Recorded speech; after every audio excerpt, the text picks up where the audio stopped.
I'm going to show you how to make a little hammer charm.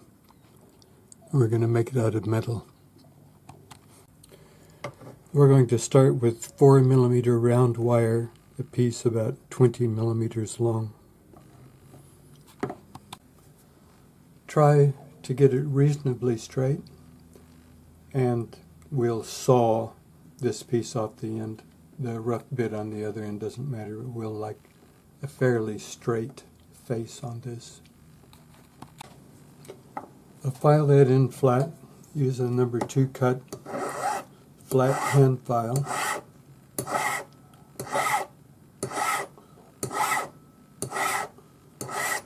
You don't have to make it absolutely perfect at this point, but reasonably flat would be good.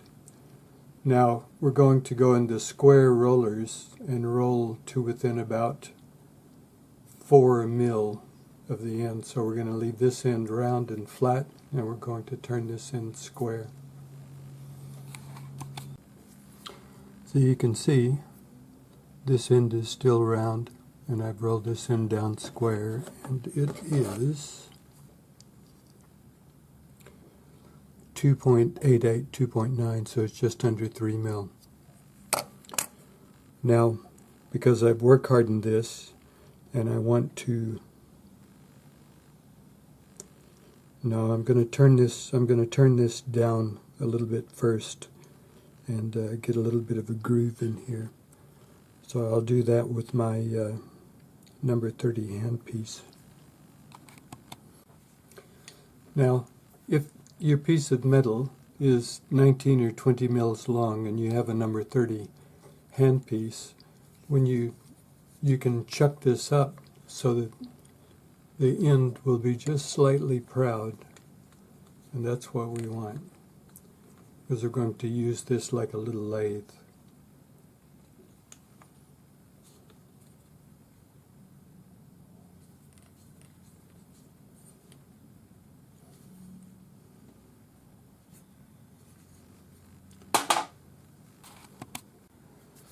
Now most of us, when we buy our Fordham pendant drill, will end up with a number 30 handpiece. And then we buy the quick change. But this is really handy for things like this, because what I'm going to do is I'm going to spin this, and it's spinning towards me, so I want to file this way. And that will be the same as filing regularly. If you run your file on the other side, it won't cut. If you have one of these that's reversible, then you can just hold it normally. So you can see I'm holding it so that the cord kind of wraps around. And I'm doing that so that I can brace it on the bench, and I can brace my hand on the bench, and then I can regulate this. Now, the file is probably going to touch the edge of the jaws of the chuck. It doesn't matter.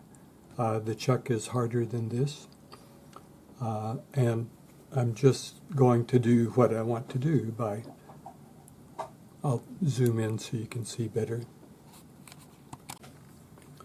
So I'm just going to spin this up, and this is a number 2 cut jeweler's file. You don't have to spin it really fast. And you can see I'm kind of turning the file a little bit as I go, just to help keep it clean.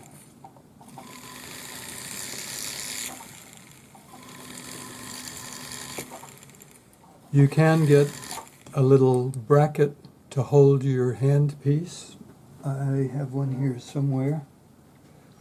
And that clamps into a vise, and then it makes it really handy. But because I'm just doing this one cut, I can't be bothered to set it up.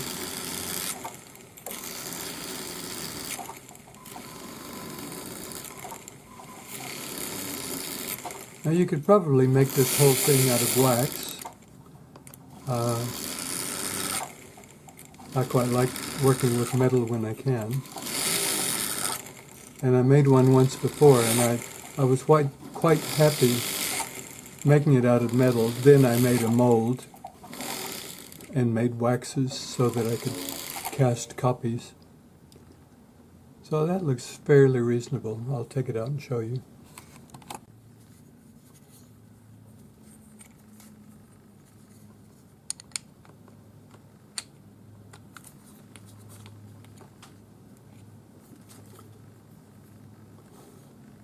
So that is the front part of my hammer. Now I'm going to forge the back of it into the shape I want, and I want it to go into a taper. If I were making a chasing hammer, then I would do the same thing on the other end and solder a bigger face on it, and I would make this round. But I'm wanting to make a little jeweler's hammer. So I'm just going to hold this over my bench block.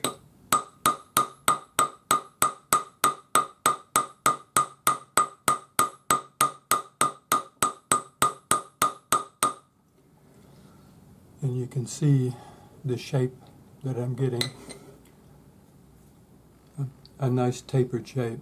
I'm holding it by the round end, and I will just forge from about 4 millimeter. I'll leave square in the middle. The rest of it I'll forge until it tapers down to what I want. And I'll do that all just on one edge. It'll make it slightly wider, but it'll make it thinner and longer. So that's my shape, and I want a little bit of a curve in it, so I'm putting it in this shallow curve in the wooden block. And I'm going to put my ring mandrel on it, the big part, because I want a shallow curve. And I just hit it with my rawhide hammer.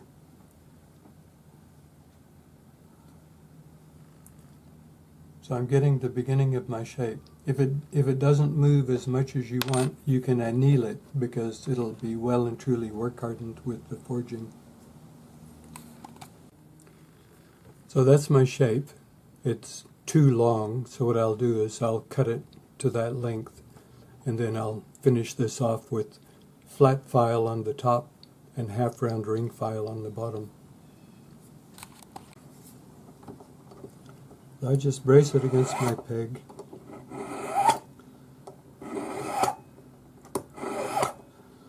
And I want a nice smooth curve.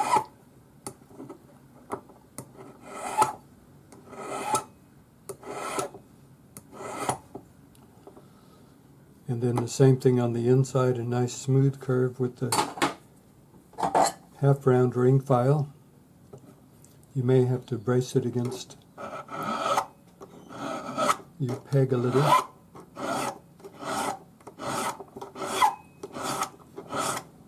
Scrub the file sideways as you push. This is also a number 2 cut file.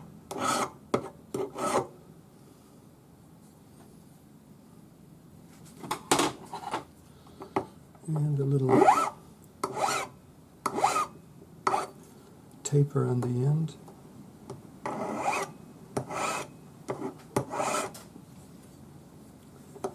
Beauty.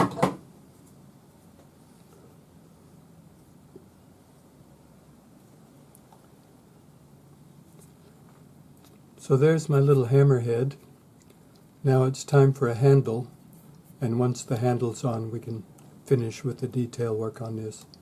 Actually, you want to do all of this on the inside before you put the handle on, but that's not much more work. So finish up the head the way you like it, and then we'll make a handle.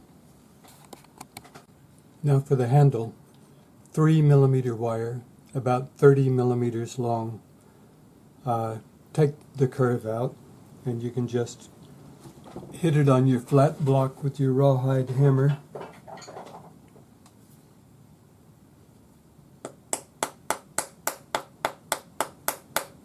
Turning it as you do that.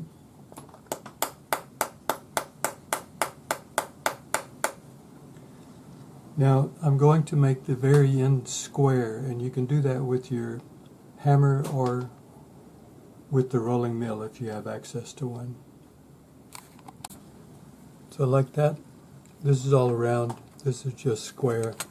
We started out 3 mil, the square part is 2.5, so we've only come down half a mil. We'll file it in flat with our number 2 cut flat hand file.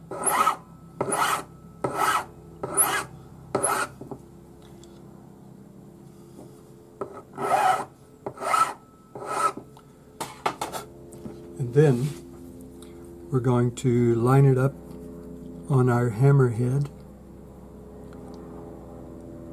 and solder it on. Hard solder.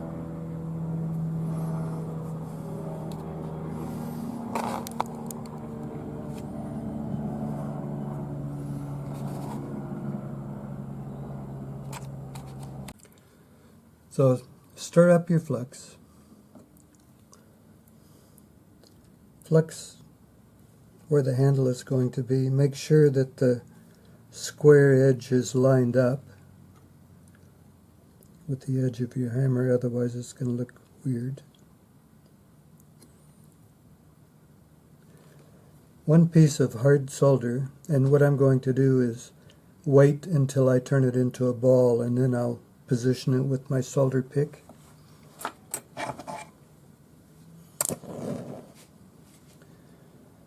Now the 2 pieces of material are close to the same size. The head is slightly bigger, so what we'll do is we'll put a little more heat on the head.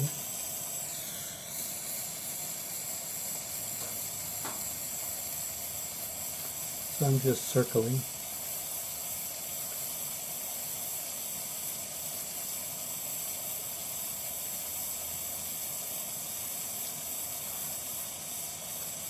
You can see the flux has gone clear and the solder flowed. Lovely. Quench it and have a look. So I'm pretty happy with that.